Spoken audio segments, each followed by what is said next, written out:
안녕하세요. 김준환입니다. 오늘은 저번 시간에 이어서 정렬 알고리즘들에 대해 공부해 볼 건데요. 오늘은 실제로 쓰이는 시간복잡도 od of n log n의 정렬 알고리즘들을 공부해 보겠습니다. 정렬을 어떻게 해야 od of n 제곱보다 빠르게 할 수 있을까요? 그리고 log n이라는 시간복잡도는 어떻게 붙게 된 걸까요? 오늘 소개한 od of n log n에 작동하는 정렬 알고리즘들은 모두 분할 정복이라는 방법을 사용합니다. 분할 정복은 생각보다 간단한 방법이에요. 먼저 배열을 자르고요. 자른 각각의 배열을 정렬하고요. 이 두 개의 정렬된 배열을 합친다. 가 분할 정복 알고리즘의 끝이 되겠습니다. 이렇게 하면 좋은 점이요. 두 개의 배열을 잘 합치는 방법만 생각을 하면은 자른 각각의 배열을 정렬하는 것은 똑같은 방식으로 하면 된다. 라는 것이죠. 자른 각각의 배열을 다시 자르고 자른 배열을 정렬해서 합치고 다시 합치고 자세한 것은 알고리즘을 직접 보면서 이야기하도록 하겠습니다. 먼저 병합정렬입니다. 병합정렬은 배열을 정확히 절반으로 자르는 것으로 시작을 합니다. 배열의 길이가 홀수면 어쩔 수 없겠죠. 대충 정확히 절반으로 자르고 시작을 합니다. 그리고 자른 각각의 배열을 같은 방식으로 정렬합니다. 또는 같은 방식으로 정렬되었다고 믿어봅시다. 왜 같은 방식으로 정렬되었다 라는 말로 충분한지는 이따가 이야기해 보도록 하겠습니다. 이렇게 자른 각각의 배열을 정렬을 하고요. 그 다음에 이 두 배열을 합쳐서 정렬된 하나의 배열을 만들면은 병합 정렬이 끝나게 됩니다. 같은 방식으로 정렬한다 라는 것은 다른 각각의 배열을 재귀적으로 정렬한다 라는 것과 같은 말이 되겠습니다. 병합 정렬은 재귀적으로 들어가면서 배열을 정렬하게 됩니다. 이것을 그림으로 나타내면 이렇게 되는데요.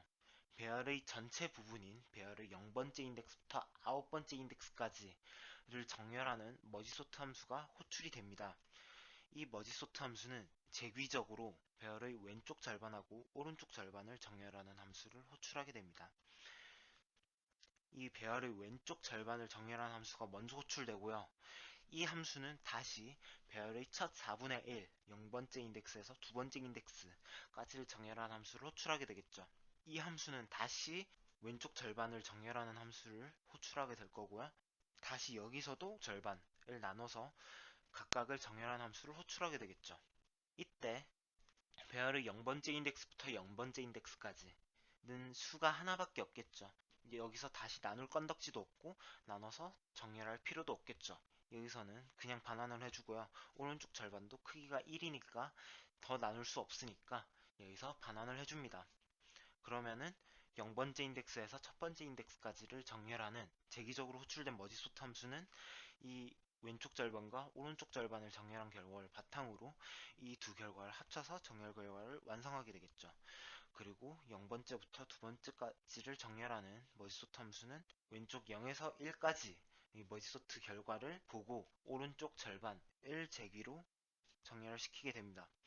이것도 더 나눌 수 없으니까 여기서 반환이 되게 되고요. 다시 0번째에서 두 번째 인덱스까지를 정렬하는 머지소트 함수는 이 두 결과를 합쳐서 정렬 결과를 완성하게 됩니다. 이제 0번째 인덱스에서 네 번째 인덱스까지를 정렬하는 머지소트 함수의 왼쪽 부분이 완성됐고요. 오른쪽 부분을 다시 재기적으로 들어가게 되겠죠. 이 재기적으로 들어간 부분에서 다시 왼쪽 부분을 정렬하고 오른쪽 부분을 정렬해서 합쳐주게 됩니다. 그러면 배열의 0번째 인덱스부터 두 번째 인덱스까지 그리고 세 번째 인덱스에서 네 번째 인덱스까지가 각각 세기적으로 호출해 가면서 정렬을 끝냈습니다. 이 두 결과를 합쳐서 0번째 인덱스에서 네 번째 인덱스까지 정렬 결과를 완성하게 되겠죠. 배열의 왼쪽 절반의 정렬이 끝난 겁니다. 배열의 오른쪽 절반도 이렇게 똑같이 세기적으로 들어가면서 정렬할 수 있겠죠. 이걸 코드로 보면요. 배열 ARR의 L번째 인덱스부터 R번째 인덱스까지를 정렬하는 머지소트 함수는요. mid라는 값을 하나 잡아서 L에서 mid까지 그리고 mid 플러스 1에서 R까지 절반씩을 정렬하는 머지소트 함수를 재기적으로 호출하게 됩니다. 그리고 여기서 빼먹으면 안 되는 게 종료 조건이죠. 배열의 크기가 1 이하면 더 이상 배열을 나눌 수가 없을 뿐더러 크기가 1인 배열은 순서가 항상 정렬되어 있다 라고 말할 수가 있기 때문에 정렬할 배열의 크기가 1 이하가 되면은 그대로 리턴을 해줍니다. 이제 남은 단 한 가지 문제는 왼쪽 절반이 재기적으로 정렬이 됐고 오른쪽 절반이 재기적으로 정렬이 되었다고 믿을 때 이 왼쪽 절반과 오른쪽 절반을 합쳐주는 문제가 되겠죠. 이 문제는 투포인터 알고리즘을 이용해서 합칠 수가 있습니다. 배열의 왼쪽 절반의 첫 번째 인덱스에 x라는 화살표를 배열의 오른쪽 절반의 첫 번째 인덱스에 y라는 화살표를 갖다 놓았습니다. 그러면 두 화살표가 가리키는 인덱스 중에서 작은 수를 쓰고 오른쪽으로 한 칸 옮겨 놓는 과정을 반복함으로써 두 정렬된 배열을 합칠 수가 있어요. 어떻게 하는지 볼게요. 지금은 x에 적혀있는 수가 y보다 작으니까요. x에 적혀있는 1을 결과로 쓰고요. x를 한 칸 옮겨줍니다. 그래도 x가 y보다 더 작으니까 다시 x에 있는 1을 쓰고 한 칸 옮겨줍니다. 그리고 y에 있는 2가 지금은 x에 있는 3보다 작으니까요. y에 있는 2를 써주고 y를 한 칸 옮겨줍니다. 지금은 x하고 y에 써져 있는 수가 같으므로 그냥 아무거나 하나 옮겨줍니다. 그리고는 y에 있는 3을 써주게 되겠죠. 이 과정을 이렇게 반복해주면요. 이제 x가 왼쪽 배열의 인덱스를 벗어나게 되었죠. 왼쪽 배열의 수들은 모두 다 쓰는데 성공을 했다. 이제 y를 한 칸씩 이동해주면서 오른쪽 배열에 있는 수들을 마저 써주면 두 배열을 합친 하나의 정렬된 배열을 완성을 할 수가 있게 되겠습니다. 이때 이 두 배열을 합친 하나의 결과를 나타내는 배열은요, 이 중간 결과를 담아두는 임시 배열에 저장을 해놨다가 원래 배열로 덮어쓰기 하는 편이 편하게 구현을 하실 수가 있을 거예요. 이제 이 합치는 부분까지 구현한 전체 코드를 보겠습니다. 그 전에 여러분들은 이 설명만 듣고 재기적으로 실행하는 부분하고 이 두 배열을 합치는 부분을 직접 코드로 작성해 보시고 분할 정복의 힘을 느껴보시고 오길 바랍니다. 그러면 코드를 보겠습니다. 머지소트 함수 위에 있는 tmp 배열은 임시 배열이죠. 이 임시 배열은 두 배열을 합친 결과를 임시적으로 담아두었다가 원래의 배열로 덮어 써주는 역할을 할 거예요. 머지소트 함수는 역시 미드를 잡고 배열을 절반으로 쪼개서 재기호출하는 부분으로 시작이 됩니다. 그리고 이 부분이 두 개의 정렬된 배열을 합쳐주는 두 개의 정렬된 배열의 왼쪽 부분인 L에서 미드, 오른쪽 부분인 미드 플러스 1에서 R까지 재기호출된 부분을 합쳐주는 부분이 되겠습니다. 두 배열을 합친 결과를 TMP라는 임시 배열에다가 쭉 써주고요. 이거를 마지막에 ARR에다가 다 덮어 씌워주는 모습을 보실 수가 있겠습니다. 그러면 이 병합정렬은 왜 옳게 작동을 할까요? 왜 작은 배열이 같은 방식으로 정렬되었다고 믿고 합쳐주기만 해도 전체 배열이 정렬이 잘 되는 걸까요? 이를 위해서 첫 번째 강의에서 가져왔던 수학적 귀납법을 한 번 더 가져와 봤습니다. 여기서 감이 오시는 분들도 있을 거예요. 역시 병합정렬의 증명의 첫 줄은 이렇게 시작하겠죠. 병합정렬은 길이가 1인 배열을 잘 정렬한다. 이 말은 참이죠. 왜냐하면 길이 1인 배열은 정렬할 건덕지가 없거든요.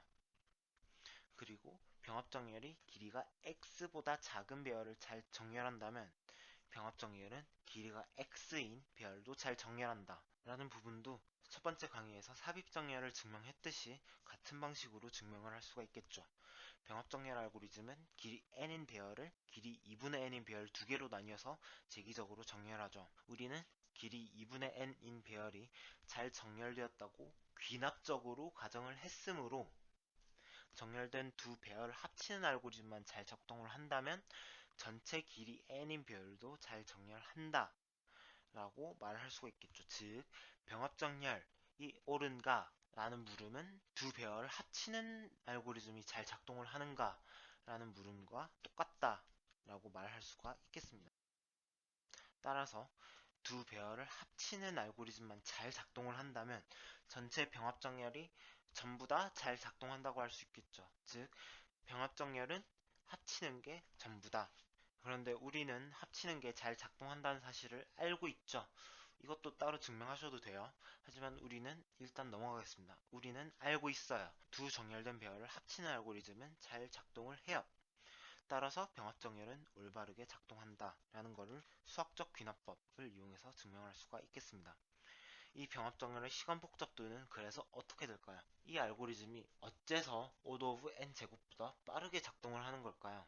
이를 보이기 위해서 병합정렬이 길이 n인 배열을 정렬하는 데 걸린 시간을 tn으로 두겠습니다. 병합정렬 알고리즘은 배열의 왼쪽 절반과 오른쪽 절반을 나눠서 두 배열을 똑같은 병합정렬 알고리즘으로 정렬을 하게 되죠.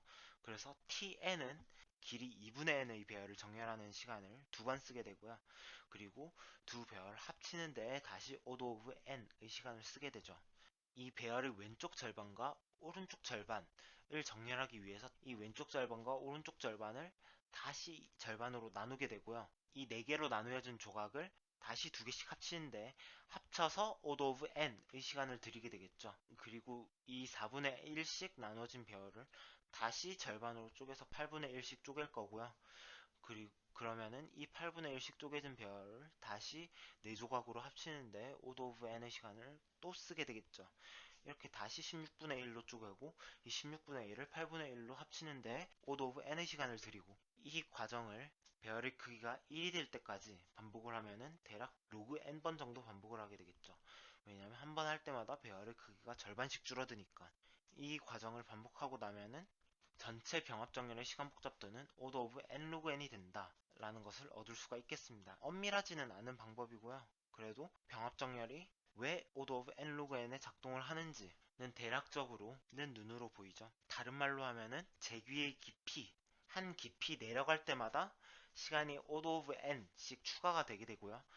제일 위쪽 깊이에서는 전체 배열을 합치는데 이 긴 막대기 하나의 시간이 들고 그 아래 깊이에서는 절반 크기 배열을 두 번 합치는데 길이 절반의 막대 2개만큼의 시간이 들게 되고 한 단계 더 깊이 들어가면은 길이 4분의 n인 배열을 4번 합치는데 길이가 4분의 1인 막대 4개만큼의 시간이 들게 되고 전체 재기 단계의 깊이가 로그 n 정도 되니까 시간 복잡도는 n 로그 n이다 라고 하시면 되겠습니다. 그렇기 때문에 병합정렬은 n 로그 n의 시간에 작동을 하게 되죠. 이것을 일반화한 정리로 마스터 정리란 게 존재하고요. 분할 정복의 시간 복잡도를 계산하는데 유용하게 쓰이게 됩니다. 더 궁금하신 분들은 인터넷에 마스터 정리라고 찾아보시기 바랍니다.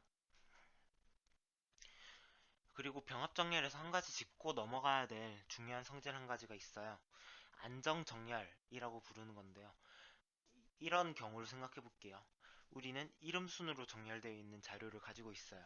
이 자료를 그런데 다시 평점 순으로 정렬을 했어요. 이때 평점인 A인 사람들 가운데에 원래 이름 순서대로 정렬됐던 순서가 유지가 될 수도 있고요. 유지가 되지 않을 수도 있어요.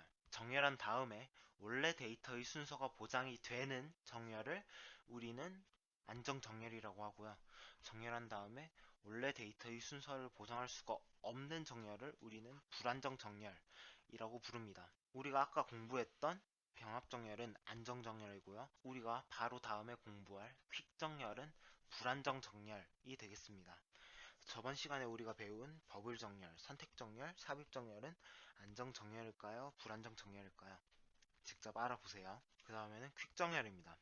병합 정렬이 잘 합치는 데에 방점을 둔 정렬이라면 퀵 정렬은 잘 나누는 데에 방점을 둔 정렬입니다. 퀵 정렬도 배열을 나눔으로써 시작하는데 이번엔 단순히 배열을 절반으로 싹둑 자르지 않습니다. 왼쪽 절반하고 오른쪽 절반이 이 성질을 만족해야 됩니다. 모든 오른쪽의 원소가 왼쪽의 원소보다는 크다. 두 배열의 크기는 달라도 돼요.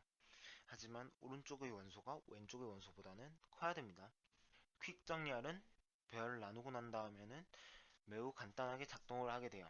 애초에 우리가 왼쪽의 원소보다 오른쪽의 원소가 더 크게 배열을 절반으로 나눴기 때문에 이제는 배열을 그냥 재기적으로 알아서 정렬해 주기만 하면은 전체 배열은 정렬이 되어 있게 됩니다. 그를 위해서 우리는 아무 원소 하나나 잡아줍니다. 이 원소를 우리는 피벗이라고 부를 겁니다. 이 피벗을 잡고 난 다음에 우리가 배열을 나누는 목표는 배열이 이런 상태가 되게 되는 거예요. 피벗이 배열의 가운데에 자리를 하고요. 피벗의 왼쪽에는 피벗보다 작거나 같은 원소들이, 피벗의 오른쪽에는 피벗보다 큰 원소들이 이렇게 오게 하는 것이 우리 목표입니다. 피벗의 왼쪽에 피벗보다 작은 원소들이 정렬된 순서로 올 필요도 없어요. 피벗의 오른쪽에 피벗보다 큰 원소들이 정렬된 순서로 올 필요는 더더욱 없죠. 단지 별을 피벗보다 큰 원소하고 작은 원소라는 이 기준으로 배열을 나눌 수만 있으면 되겠습니다. 일단 피벗을 오른쪽 끝으로 밀고 시작을 해볼게요. 가장 간단한 방법으로는 새로운 임시 배열 두 개를 만들어 줍니다. 그리고 피벗을 제외한 모든 원소를 포문으로 돌면서 모든 원소를 레프트 또는 라이트 둘 중 하나에 넣어 줍니다. 피벗보다 작은 원소는 레프트에, 피벗보다 큰 원소는 라이트에 넣으면 되겠죠. 그리고 left하고 right를 제기적으로 정렬을 해주고요. left, pivot, right를 차례대로 이어붙이면 퀵 정렬이 끝나겠죠. 하지만 퀵 정렬은 이 과정을 임시 메모리를 사용하지 않고 반복문 한 번에 처리할 수 있다는 것이 가장 큰 장점입니다. 그렇기 때문에 퀵 정렬은 굉장히 빠르게 작동을 하고요. 빠르게 작동한다고 해서 이름도 퀵 정렬이겠죠. 이를 구현하는 방법이 인터넷에 알려진 거로는 대충 두어 가지 정도 있는 것 같은데 그중 간단한 것 하나만 소개드리도록 하겠습니다. 인터넷에서 많이 보이는 양쪽에서 다가오는 포인터를 이용하는 방법과는 조금 다른데요. 그 이유는 사실 퀵 정렬의 세부적인 원리가 시험 볼 거 아니면 그리 중요하지 않기 때문입니다. 어떤 방법으로 퀵 정렬을 구현하든 여러분은 앞서 말한 분할 정복 사고방식만 잘 이해하고 가시면 오늘 목표는 다 이루신 겁니다. 그러면은 퀵 정렬에서 배열을 절반으로 나누는 방법에 대해서 설명을 드릴게요. 이 방법은 i에 대한 반복문을 한 번 돌면서 피벗 이하의 원소들을 모두 왼쪽으로 보냄으로써 작동을 하게 됩니다. 한번 실제로 이게 어떻게 작동하는지 보면서 이야기하도록 합시다. 처음에 i가 3이에요. 3은 피벗 이하이기 때문에 왼쪽에 남겨둡니다. 1도 피벗 이하이기 때문에 왼쪽에 남겨두고요. 3, 1, 이 4개의 원소 모두 다 피벗 이하이기 때문에 왼쪽으로 남겨두겠습니다. 하지만 그 다음에 나오는 5는 피벗인 4보다 크죠. 그래서 우리는 이때까지 나온 3131까지가 피벗 이하의 수들이었다 라고 또 다른 포인터 x를 여기다가 남겨두고 가겠습니다. 사실은 x는 처음부터 i를 따라오던 친구였어요. 우리 눈에는 안 보였지만 처음부터 x는 이 i를 따라오고 있었어요. 그래서 x를 여기에다 남겨두고 i는 계속 전진을 하도록 하겠습니다.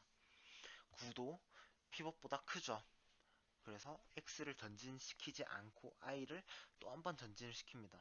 그 다음에 나오는 2는 피벗인 4 이하의 수죠. 그래서 2는 왼쪽으로 보내야겠죠. 배열의 처음에서 x가 있는 인덱스까지가 피벗보다 작은 원소들이었으니까요. 2는 그 다음 위치로 이동시켜주면 되겠죠. 그래서 그 다음 위치에 있는 5하고 원래 2가 있던 위치를 스왑해줬습니다. 이렇게 2를 그 다음 위치로 보낸 다음에 x를 한 칸 올리면 피벗 이하의 원소들을 모두 왼쪽으로 보낸 게 되겠죠.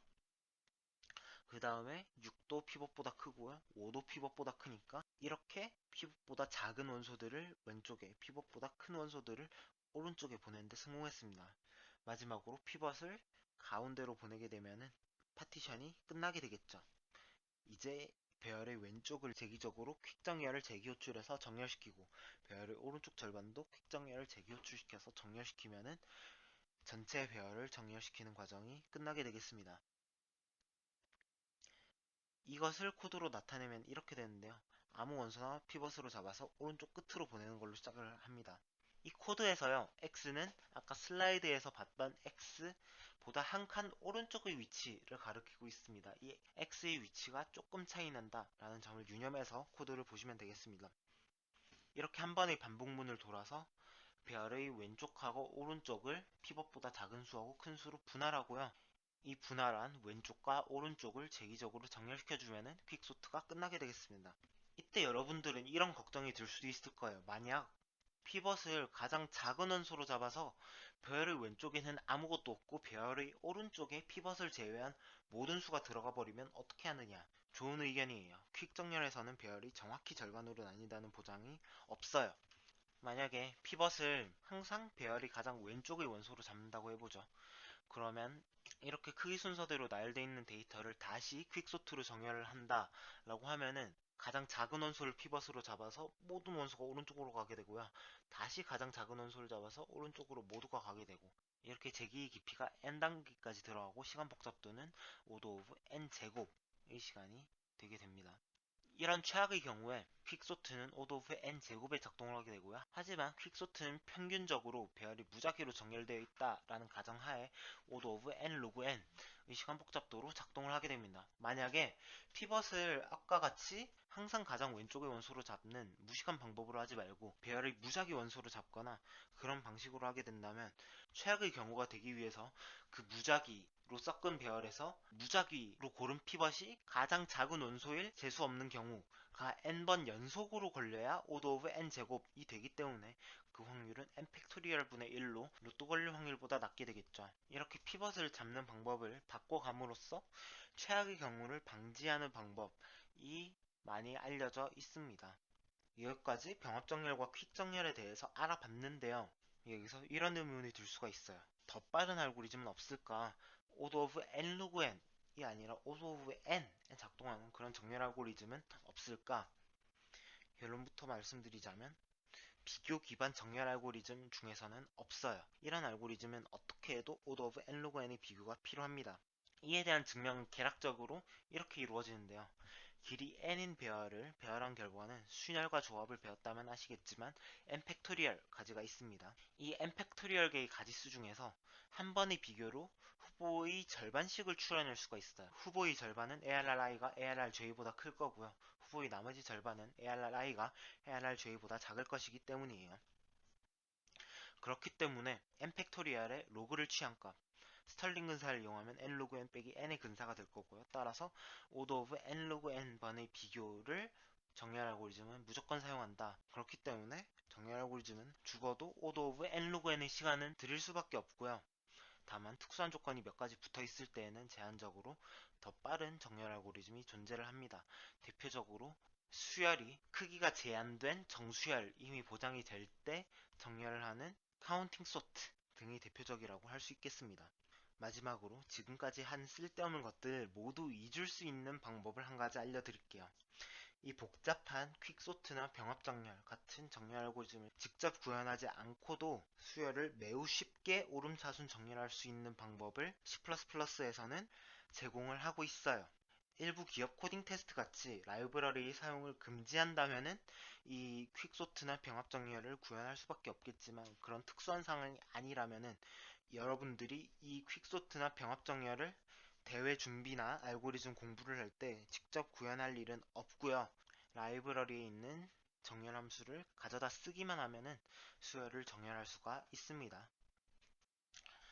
C++의 stdsort 라는 이름을 가진 정렬 함수인데요. 이 함수를 사용하기 위해서는 알고리즘이라는 헤더를 include하고 using namespace std라는 구문을 사용해야 됩니다. 이제 sort라는 이름의 함수 하나만 사용함으로써 배열이 정렬이 되게 됩니다.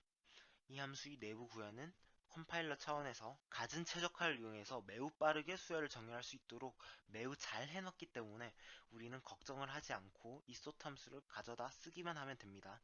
만약 배열이 0 인덱스로 되어 있다면 sort arr arr 더하기 n을 사용해서 정렬을 해야 될 거고요.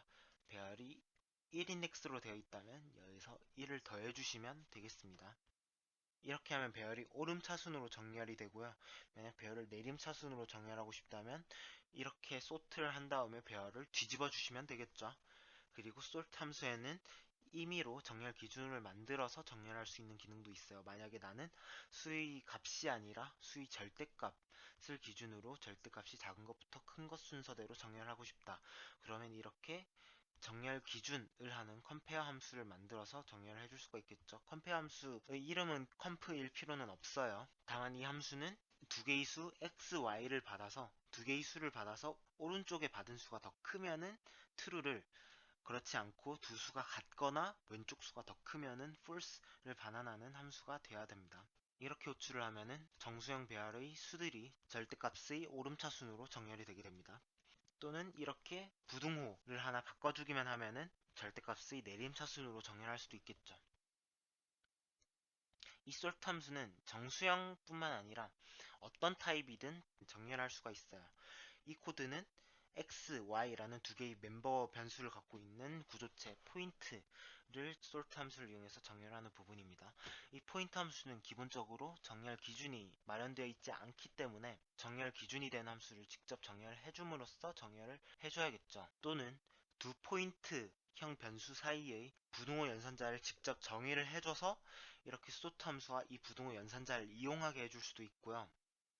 마지막으로 C++11부터 지원되는 람다 함수라는 문법을 사용해서 컴페어 함수를 직접 따로 선언하지 않고 이렇게 함수 안에서 컴페어 함수를 익명 함수로서 선언을 해줘서 이렇게 한 줄로 정렬 기준을 세워주고 이 정렬 기준에 따라서 정렬하라 라는 코드를 짤 수도 있겠습니다.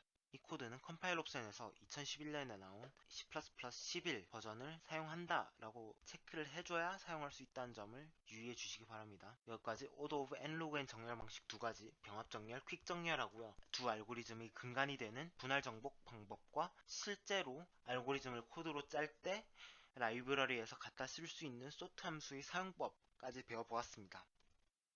마지막으로 연습 문제를 던져드리고 강의를 끝내도록 할게요. 이 링크를 들어가시면 이 연습 문제들을 직접 코딩하고 이 코딩한 결과가 항상 옳은 결과를 내는지 채점할 수 있는 시스템이 마련이 되어 있습니다. 이 내용들을 모두 이해하신 다음 이 연습 문제를 풀어서 내가 잘 이해했는지 확인을 해보시기 바랍니다. 여기까지 정렬 알고리즘에 대한 강의를 모두 마치겠습니다. 들어주셔서 감사합니다.